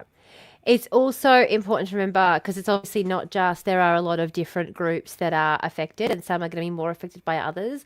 So there might be people, for example, who are in the trans community who are thinking to themselves, oh, this is a big drama and everything's fine. Just remember how big America is and how different the story can be from one side of the country to the other, like Yep. the same way it is here. But also, we're not just talking about trans people, we're also talking about people course of not. colour. We're talking about people with disabilities. We're talking about people like, we've seen what's happened when these regimes. So just don't be dismissive of other people's fear either, because it can be Yeah. quite easy to go, oh my God, but it's like, we're in a sleepy little town in the middle of America and everything's fine. Okay, you're not a gay kid living in Austin, Texas, where like there are like ICE raids happening daily and you're seeing what's happening to people of colour and you're hearing what they're saying about you as a trans kid. So just bear that in mind. Yeah. This Like, experience is going to be different for everybody. please educate yourself Yeah, on who were considered to be the enemies of the Reich. yeah, Please look up each of the patches. yeah. Please look up who was Very good rounded up note. Yeah. to get an Again, idea, perspectives. to get an idea of who they will be coming for again. Yeah, Because it's happening again, I'm telling you right here, right now. yeah. And my point was very much a build on Maddie's point. Maddie was making the point that, you know, there are going to be people who aren't going to be able to. And I was just saying, and don't fucking dismiss those people. So, Yeah. really. No, And but there are it's going to a- be different levels of fear for different people as well, which I think is, you know, important to keep Absolutely. in mind. And it will change for people over time as well. You know, there'll be times that you feel more panicked and times that you feel less, and that's going to be normal as well. Yep, You know, absolutely. it's an adjustment. Have That should be your- sit for Dad. Yeah. Have your belong, and then My- we'll get back to yeah. what we were actually talking about for this episode. All right. Yeah. So,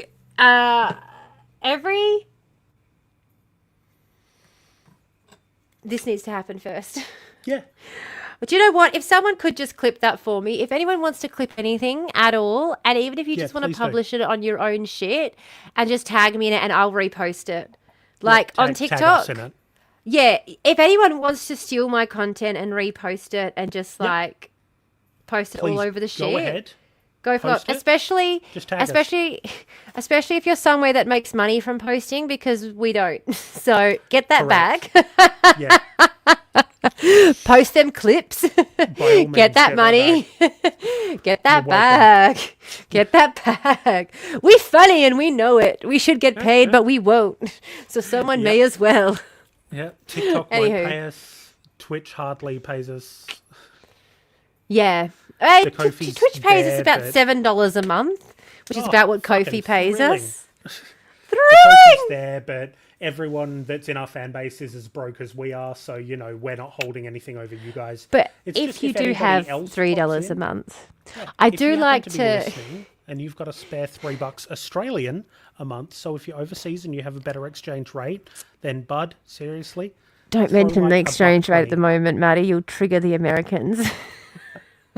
Get triggered, Yanks. Trigger the I No, went to say no, the look, libs love you then. guys. Trigger the libs. Trigger the I love you libs. guys. Trigger the libs. Tell them that maybe they should have thought about looking after brown people and trans kids instead of just themselves. That's how you trigger the fucking libs.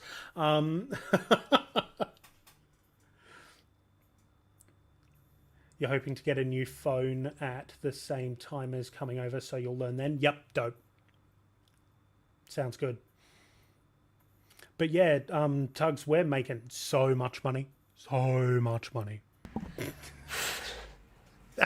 Rolling in it. Rolling. The fucking sarcasm, I swear to God. We do this for love, and it's a bloody good thing that we do it for love as well, because if we were seeking to make financial profit out of this, we are barking up the wrong motherfucking tree, man. My goal is that the Ko-fi pays for the commune. That's my goal. Wow. If we all chip in a couple of bucks a month, we can pay for the commune. Wow. That is a big goal, my friend. Holy fucking balls. I thought we were aiming lower. I thought we were aiming for the Ko-fi to pay for a fucking editor so you don't have to do it all. I mean, yeah, eventually though. Eventually. And that's not a lot. Like, that's really not a lot. You don't need to Fair. have that many. Actually, maybe it is. Hang on. We had 1,000 Ko-fi subscribers. We could pay for the commune. Yeah. Yeah.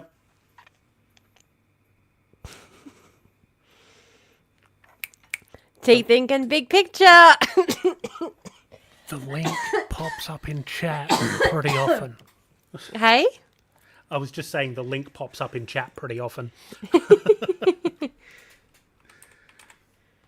As a matter of fact, I'm about to drop the link in chat now. Just so that you'll have it. This isn't me going, Woo! hey. This isn't me going, hey, you need to like pay us now. This is me going, Just in case. Here's the link to pass on to your friends who have more money than what we do. Shit. And I promise there is a new episode coming today. I promise. I'm sorry it was a week late.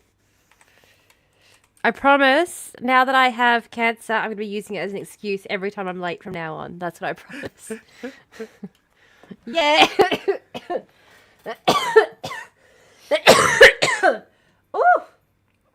Yeah, we all keen for a commune, Tug. Yes, 100%. please. Like, can it come sooner rather than later, please? So, No, Medicare, as far as Medicare, a commune. Yep, Can't wait for let's go commune. back to Medicare. So the number of medical services that have been subsidised by the government has grown exponentially over the years. Now, this number does fluctuate, and as we said, there are problems with services being removed and being... Oh, no. This is the thing. They're going to take it all out, so there's no risk of that happening. It's okay. Oh, dope. So, hopefully, fingers crossed. So, Oh, when it okay. was I see first where Zab was launched, going with that. it's Saying cancer's it fault. was cancer's fault. Okay, right. Yeah. I was like, wow, are we just like putting thoughts out into the universe now? Is No, that what we're we're doing not. in this chat? There's no, absolutely not. That is, we are not hoping for that. No one would do that. No one would wish that on me. No. So, the services that started out when Medicare was first launched, there were nearly 2,500 services on the Medicare scheme. Today, there are around 6,000, and that number does fluctuate. As I said, services can be removed, and with a lot of advocacy, often from medical professionals, a lot of services are being added on. There has been an increase to services over the last few years, including things like cancer treatments, which is really handy. With an aging population. With an aging is population. something that'll go on. Yeah. So, as far as so when it was from the time it was very first from its very inception, Medicare was described as a major social reform, and its aim was to produce a simple, fair, affordable insurance system that provides basic health cover to all Australians. And it can certainly be. We can certainly. Thank you for the subscription. Thanks Appreciate so that. much, Carly. You're amazing. We have to Appreciate it. set it up so that all of those things go off now that people are subscribing. Yeah. And we can certainly cool. agree that Medicare does continue to do that. Now, by the end of 1984, so I said earlier, that they, by the first few months, they had issued over 6 million Medicare cards. By the end of 1984, over 8 million Medicare cards had been issued, covering over 15 million people. Now, the Medicare safety net was then introduced in 1991. This was designed to offset the cost of a patient co-payment. This co-payment was later withdrawn due to people not really enjoying having that at all. Now, the safety net has been retained. A lot of people misunderstand the safety net. So originally what happened was there was a $2.50 patient co-payment, but you only had to pay that up until you reached your safety net amount. The safety net amount was, say, like $500 worth of medical care. Once you had reached your safety net amount of $500, the government said no more co-payment for you. You obviously need additional medical cover. We're not going to expect you to continue paying more when most Australians don't use more than $500 worth of medical cover. Yeah. So that's over and above what most pay, so we're not going to charge you any additional. We still have that safety net. Now what the safety net means is that up until you reach the safety net, you have to pay the difference, and then you get reimbursed from Medicare. Once you reach that safety net amount, you no longer have any additional fees whatsoever to pay, and Medicare will cover a lot more for you. Yes. Now, I have reached the safety net several times as a result of having several people in my household with chronic conditions. Mm-hmm. So, the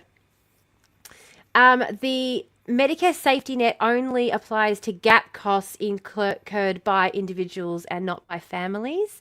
Yep. So your costs of things that are included in everyone's day-to-day care for kids, for example, isn't covered in the Medicare cost, but things like hospital cover is. So it's really weird the way that it works. Like, it's really, really bizarre. So... in 1992, families were finally able to start claiming for Medicare expenses electronically. This was the first time. Before then, you had to go in to physically claim for Medicare costs. This was changed in 1992 to have electronic claiming. Now, this wasn't electronic like we could do it on the internet or anything like that. It was done at the doctor's office through the scanning and through a terminal, not. Yep. Before then, it was literally, here's a piece of paper from your doctor, go into Medicare with it and with your bank card, and they will refund you the cash, or here's they might be able to... and your receipt, and they will literally give you fucking cash. Yeah. Like, I am dating myself here, but I remember that shit. long fucking time ago. Oh, yeah, back when the dinosaurs roamed the earth still. Well, yeah. Now, in 1994, there was another setback to Medicare when a charge was introduced to the telephone number for Medicare.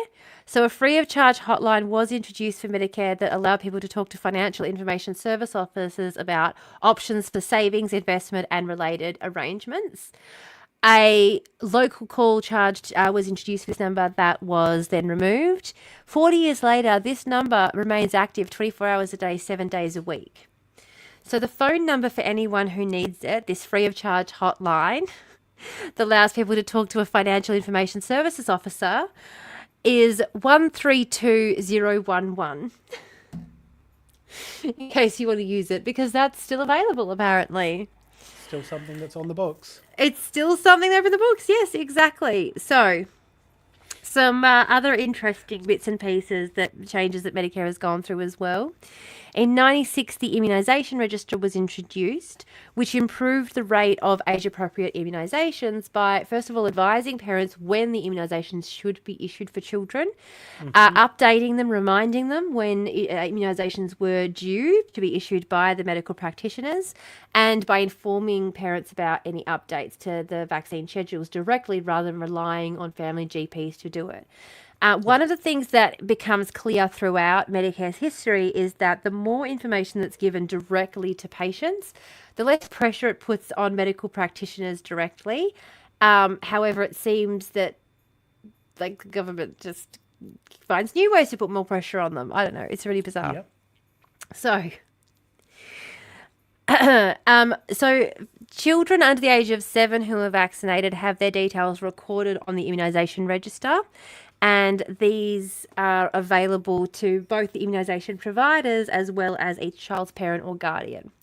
And this just helped to ensure that there were no double ups and things like that as well. And also it was really beneficial for keeping track of issues within vaccinations. Previously, if there was a dodgy vaccination, it was often a matter of just trying to put out a public call and hoping that people, went and got checked. Now there was a way to actually recalls in the paper. Yeah, for fucking vaccines going wrong. Yeah. Now there was a way for them to contact everyone within the country who had been issued with the faulty vaccine if it came to it. So some good safeguards with some of these as well. In 2000, the organ donor was established, providing a simple way for people to provide either their objection or consent to becoming an organ donor.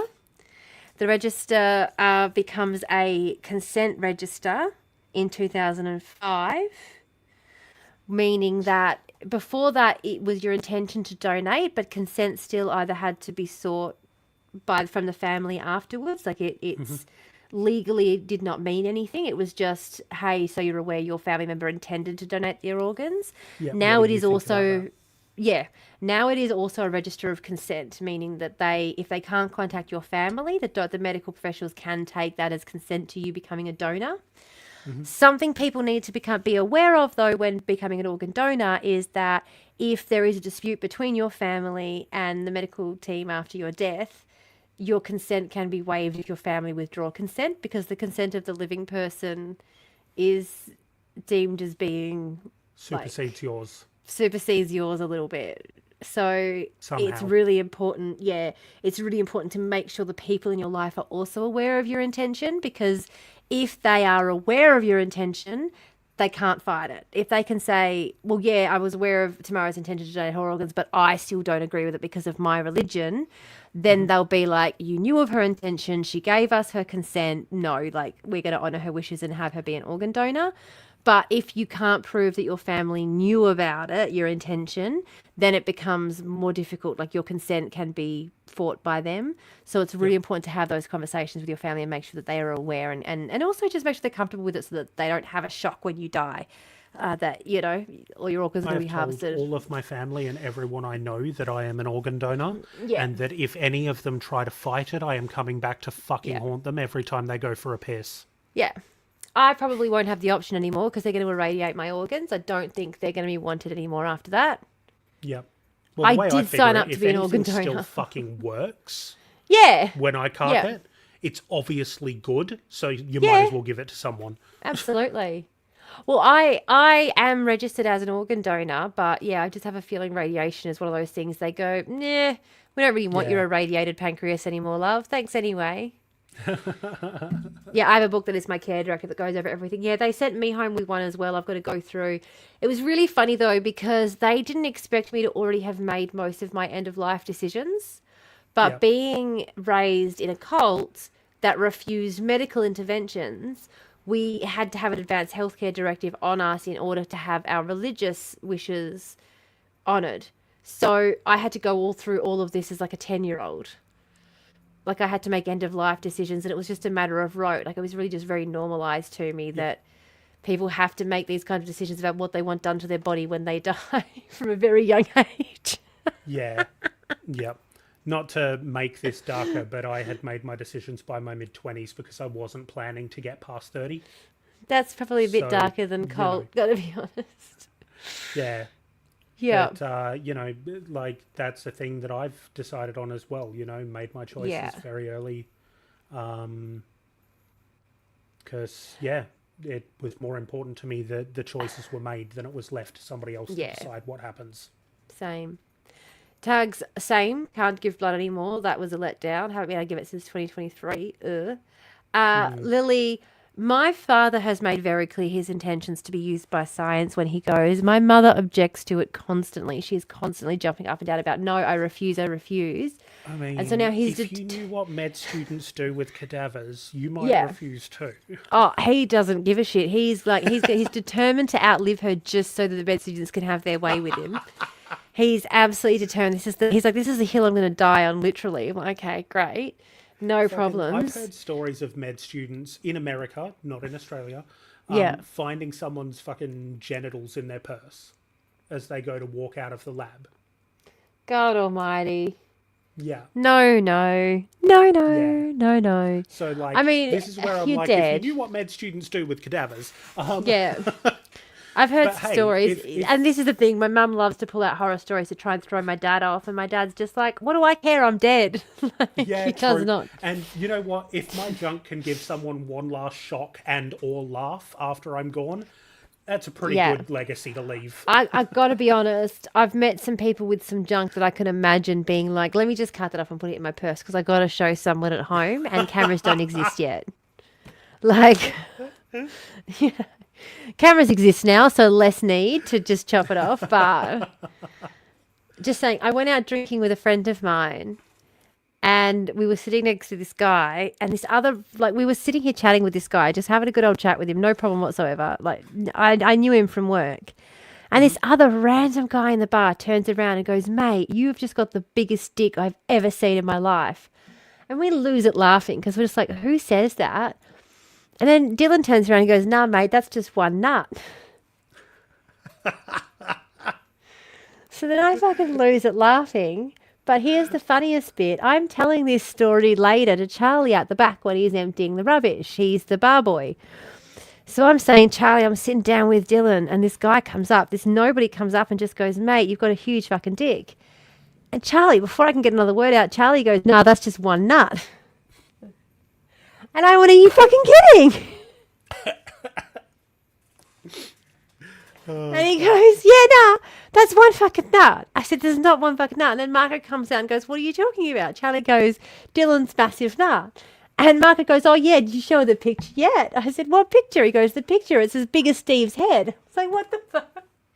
I said, "You've got a picture of Dylan's nut next to Steve's head. It's the same size as Steve's big bald head." I mean, it's not fucking...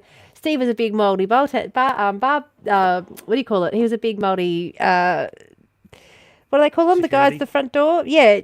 Doorman. Doorman. Can't think of what it's Yeah. called. Security Let's guy. go with that. Yeah. And I was like, "What the fuck? Are you like as big as Steve's fucking head?" It was the end of the night. And I walked down the road and I was like, "Steve! Steve!" Steve pokes his head out around and I was like, "Are you telling me Dylan's nut is as big as your fucking head?" And he goes, "Yeah, back head rolls and all. Like you can include the whole fucking..." I'm like, "Oh my God. Fucking No Christ. way!" My brother, get that looked at. Yeah, I'm having this conversation at 3 a.m. in Northbridge at Yeah, the that top tracks. of my fucking Perfect time lungs. for this conversation. Of course it is. When else are you going to have this fucking conversation? Yeah, that's the time and the location for it. yeah. Fuck. And then later on, I said to Dylan, "Dylan, are you telling me that that's seriously just one fucking nut?" And he goes, "What, you want to see it? You're trying to see my pants." I was like, "God, now I wish I'd never asked. That was the curiosity. It got the better of me. I will never make that fucking mistake again." Forget I said anything. Man, every time after I got my genital piercings done, my mates would just throw me in the hot water. Like, we'd meet some random people and they'd be like, "Oi, did you know this one's got his dick pierced?" And they'd be like, "What, seriously?" And my mates would be like, "Oh, what, you want to see it?" I'm like, "Oh, for fuck's sake," because they know my ball that if sack. anybody, they know that if anybody asks, I'm getting it out. Like, I'm whipping it it's just- out. Yeah. If you're brave enough, then I'm Yeah. going to reward the bravery. Fuck. That's me with my tits whenever we'd be drinking. And this is the thing. We'd get to the... So I'd go out and it would be so funny because I would go out with Annie and I love her to death. But she'd turn around and she'd say to the boys who just got off stage from performing, and she'd turn around and she'd say, "It's 2 o'clock in the morning and she's drunk off her fucking tits. So do not ask her to flash them or she will." And then she'd walk away to go and get us more drinks. And what do a bunch of guys... have been sweating their nuts off on stage all day, have just found out that there's a bitch there willing to flash them her tits if they ask nicely. What are they going to do?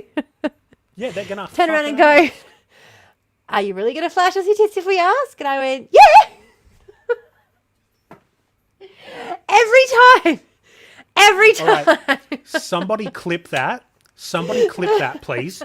Cut it down to just Tamara's frame, okay? And say that on the Ko-fi, the rest of the video that's cut off by the bottom of the camera exists, and we will fund the commune within a week. Yeah. I let them know it's pre-breast cancer surgery too. Woo! You've got to make sure that the bottom of the shirt that you're lifting up comes up into the frame. Oh, yeah. Then it's more obvious that it's... Yeah, there you go. exactly. There you go. Yeah, the rest of the video exists on Ko-fi, you guys, because this is also being recorded on a phone. Sam clipped it. For legal reasons, the rest of the video may not exist. This We is do a not loot box guarantee the situation. existence of the rest of any video. That's cool and all, but Luca just got traded to LA. That means nothing to us at all. Basketball. Oh, well, okay, it means nothing to me. Let me rephrase. Let me rephrase. I have no idea what you're on about, but Sorry, it does on Yogurts. my This is, imagination. in case you haven't recognised by the accents, this is very much an Australian podcast. We don't Yes. really follow the NBA here, No. apart So, from the diehard fans. in 2002, Medicare is modernised once again as we begin. What a fucking segue. Yeah. So, So, just like you can pay our Ko-fi online and get extra benefits, in 2002, you could begin getting additional Medicare benefits through their online portal. Medical it is. providers, in particular, are able to lodge claims directly over the internet, including Medicare bulk billing, private patient, and Department of Veteran Affairs claims. Yep. So, yeah. In 2004, we extended the Medicare safety net. Amazing. Brilliant. Yep. Smooth, yes. How will this affect LeBron's legacy? His kid's playing now. Isn't that his kid's job? Oh, suddenly I started really craving like a chicken and mayonnaise roll. Oh, we had roast chicken the other night. I wonder if there's any of it left. Oh, that would be so probably good. let's smash out the rest of this so you can go raid the fridge. I'm so hungry. Okay. This is what the weed's good for. Yeah. Because I ain't been hungry lately. So the safety net is expanded. The Medicare safety net is expanded in 2004 to again cover 80% of any additional out-of-costs for out-of-hospital services. Now, this is obviously once that annual threshold of patient spending is reached. This provides benefits to eligible individuals, couples, and families that have high out-of-pocket medical costs. The electronic claim lodgement information processing service is improved, which now means that more people can claim via these services, which is fantastic. And over the next few years, there's a lot of access points and better access schemes that are developed to try and help ensure people are better able to access the Medicare service. Because while healthcare professionals deal with it daily, patients only really are ever dealing with it when they have a medical issue. So because that's not really all the time, people are having to relearn the system. So they're trying to simplify how it's done. And this continues right up until 2011, when they seem to almost start on a backwards trajectory with this. Really weird. Who took power in 2011? I wonder. Who was it? Oh, I can't really remember. It's bizarre. But anyway, Medicare gets lumped in with Department of Human Services. And as a part of the co-located office, which helps to boost the number of Medicare sites from 240 to more than 500. However, during this same period of time, the number of staff does not increase. The staff who are taking care of Centrelink are simply expected to pick up the additional tasks of Medicare staff. This has been corrected at different points over time, but while Medicare staff have been introduced, Centrelink staff have been reduced. So it seems to be more of a piggybacking on services that already exist rather than expanding services that's been going on. And it's been advertised to us as though they were expanding services. So It was Tony Abbott's favourite trick, though, is looking like he was doing something beneficial while doing nothing. Yeah, doing bumfuck nothing. Now, one benefit during this period was that as a result of being amalgamated with Department of Human Services, Medicare is now able to be managed through online self-service portals for the first time, which means that people are directly able to take note of things like threshold limits and payments. And this gives people for the first time in a very long time access to actually see the system, which did backfire a little bit on Abbott and his government, which It was good. Love it when that happens. Yeah. And then in 2013, the Express Plus Medicare app is launched, which people can get their Medicare cards and everything through the app now, which also helped reduce a lot of costs because mailing out Medicare cards, especially to regional and remote areas whenever one goes missing, was a massive, massive cost. And I don't know if people have noticed, but they don't automatically send you out a card now. You have to request if you want a new card sent out, which is fine. Like, it's not a problem at all, but it used to just be automatic that it would get sent out. And now it's like, do you want a new card? Like when you log in, they ask if you want a new card for the year and you're like, yeah. And then they'll send it out. But otherwise, yeah. But you've got access to it all on the app. So, with the changes and things, it's not all bad. Now,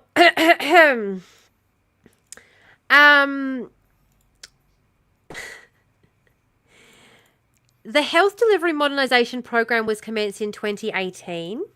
Now, this program said that it was designed to strengthen primary health care through new digital health services and by modernising the health payment system.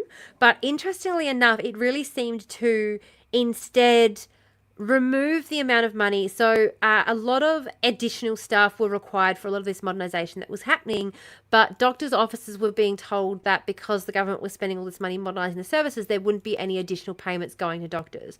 So a lot of this investment the government was doing seemed to be a way of, I'm not casting any aspersions, but there were a lot of government contracts that were given to people that gave them a lot of money that was like, yeah, we're spending money. It's like, okay, right now the government says that they're spending a lot of money on housing by investing a lot in getting services connected in regional communities so that developers can go in and clear the land and make money off selling these blocks of land that the government has now connected up to services. It's a way of being like, look, we're supporting the community when actually they're giving money to private businesses. They're helping private business.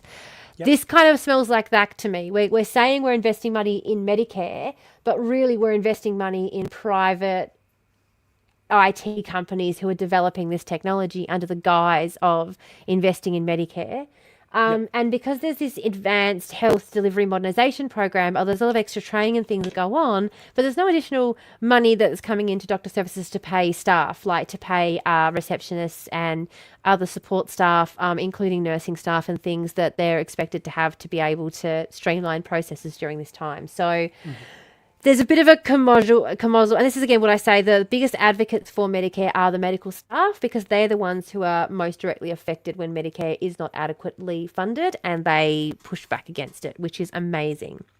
Now, Services Australia began in operation on like the 1st of February in 2020, as we know, which is, Department of Human Services just under a different name. Yep.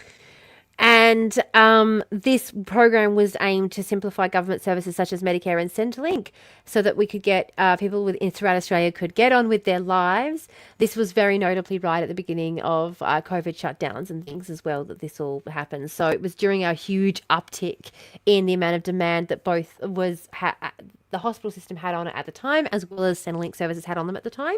Yep. And the staff were expected to be going through, like, they hadn't really had a lot of training on this, like, new approach beforehand that this all came out. So all of this sort of resulted in the government deciding to investigate. The Strengthening Medicare Task Force report was released in 2022.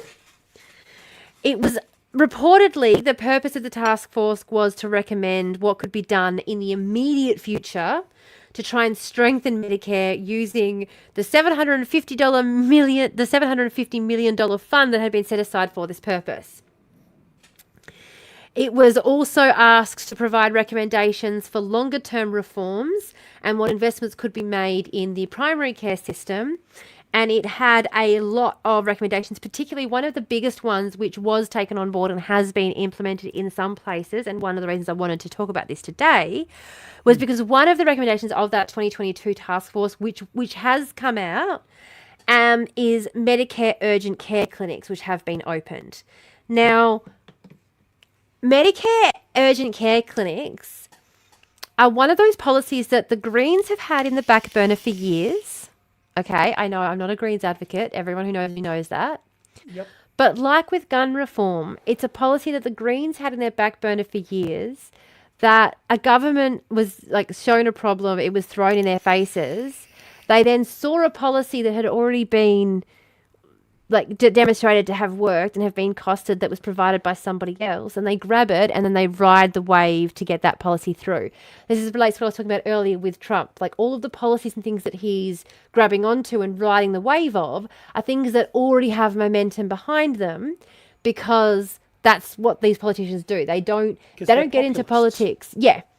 They don't get into politics because they want to champion a cause. They get into politics to champion themselves, and then they find causes that the public think are popular and champion them to gain popularity.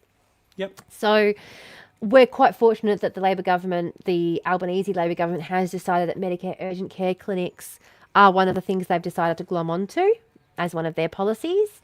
So they have been claiming that as one of their policies, which is great.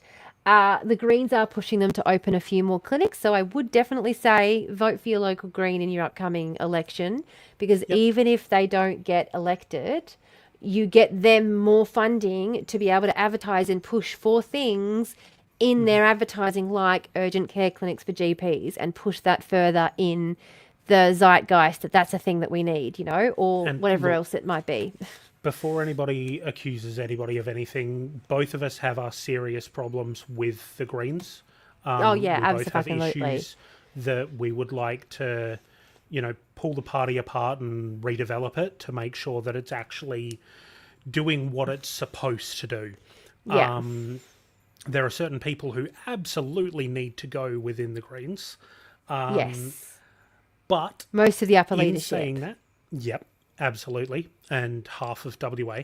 But in saying that, as Tamara said, we've got preferential voting. Yes. Put your Greens candidate first, even if they don't win. Every vote means money. Or Every put them bit of second money, behind another independent candidate you like better if you've got on a better that option. you like better. Yeah, Yeah. absolutely. But do not because put we have- either of the major parties first. ever. I'll disown you myself. Yep, I will haunt you every time you go to the bathroom. I've made so many videos on this. They are honestly in my voting section on TikTok. I have made so many videos on this. Every time there's an election, I'm like, if you put one of the major parties first, I will disown you. I will haunt you. I will murder your children for 7 generations. I will cast a curse upon you that haunts your family for 7 generations. It'll be blood and destruction upon them. I'm not biting anyone, people like that. I'm not offering that too many as a fans of the punishment. biting and scratching. I've learned too many are into that. Oh yeah, primal shit, man. So, yeah. So the Australian government has established a network of national free walk-in Medicare urgent care clinics, which give a lot of Australians access to a local healthcare provider when there isn't a GP available to them. As we were saying earlier, one of the major issues that Medicare has had in recent years is the fact that there isn't there isn't necessarily a GP available to you. Now, when I was younger, when I was growing up, there were most bulk billing clinics operated like urgent care clinics. You could walk in and just sit there and wait for a doctor to be free and then be seen. Yep. That is not the way the doctors operate at all anymore, which is great if you've got an appointment. Like, fabulous if you can get an appointment, if you can get one. But for people who need urgent care, we need the alternative like the urgent care clinic. And, if you've found a lump and you've got to wait 3 hours to see someone, it's much better than having to wait 3 weeks to see someone, Correct. Yeah. Madam's Renable Curse, you and your family, yes. The wheelchair changes things for people. Do they get out of your way a little bit? They just move out of the way a little bit.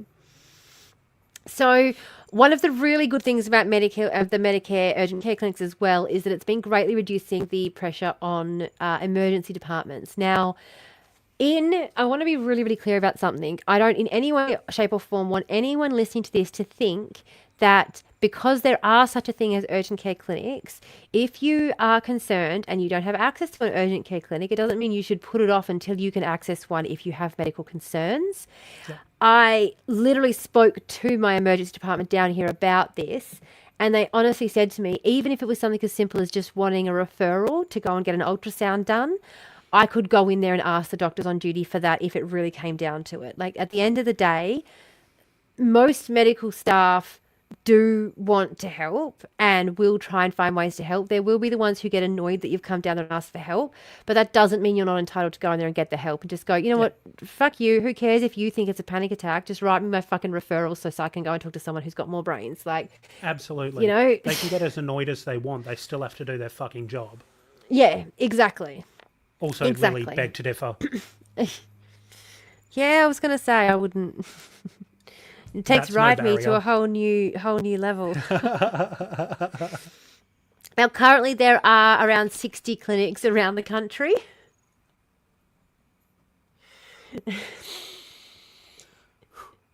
Okay. Yeah. Continue. So, now. Oh, what a fucking pickup line. So Medicare has actually just celebrated 40 years. I have a spare battery now. I can go all night. See? There you go. Drive me around. Drive me crazy. The Medicare program has celebrated 40 years as of 2024. So that's the other reason I thought, it's very timely to talk about it. And they're around the same time, well, just the year prior, the newest update is My Medicare, which is a program that allows patients with a Medicare card or a veteran card to register with your GP for basically that, like My Medicare medical continuity of care, where basically all of your records will go back to your GP. Like whenever you go and get any test or anything done, like I said earlier, though, in 2025, the year of our Lord 2025, saying my family GP is like saying, my family manor.